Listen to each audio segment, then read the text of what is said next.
মৰমৰ ছাত্ৰ ছাত্ৰীসকল আজি আমি অনলাইন পাঠদান আৰম্ভ কৰিম class 6 subject English cross lesson আমাৰ 6 পাঠৰ নাম হ'ল পলিউশন।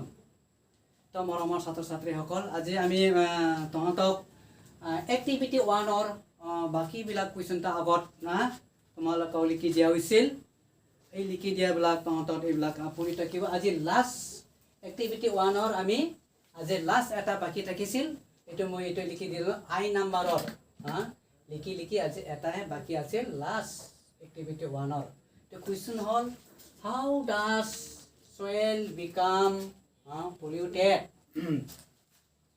মাটি কেনেকৈ প্ৰদূষিত হয়।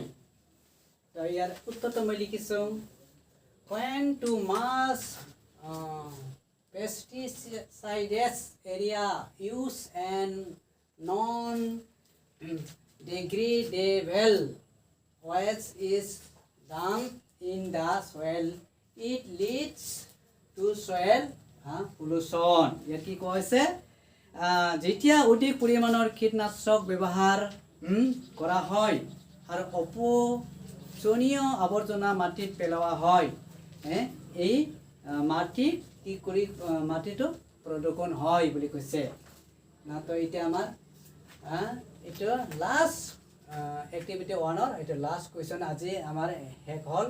এইবিলাক তহঁতে লিখি ল'ব। এক্টিভিটি 2 আমি আৰম্ভ কৰিম না।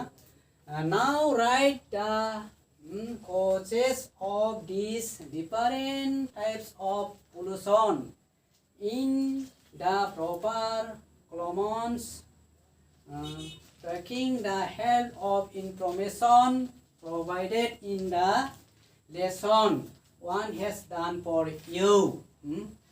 ইয়াত কি কোৱা হৈছে এতিয়া ফাটত দিয়া তত্ত্বভিত্তিক স্তম্ভবোৰ বিভিন্ন প্ৰদূষণ কাৰণবোৰ লিখা তোমাৰ বাবে এটা কৰি দিয়া আছে না। ইয়াত এটা কৰি দিয়া আছে এই যে ইয়াত এ নাম্বাৰ ইয়াত আছে এ বি সি কলম কিবাটো দিছোঁ। এ নাম্বাৰত এটা তোমাৰ বাবে কৰি দিয়া আছে, কিন্তু বি সি এটা এটা কৰি দিয়া আছে, বাকী দুটা টাইপ নাই। এইটো তহঁতে নিজে কি কি কাৰণত প্ৰদূষণ হয় এইটো লিখিব লাগিছে। ইয়াত এটা কৰি দিয়া আছে ইয়াত এয়াৰ পলিউশ্যন মানে অসমীয়াত কি কয় বায়ু প্ৰদূষণ বুলি কয়।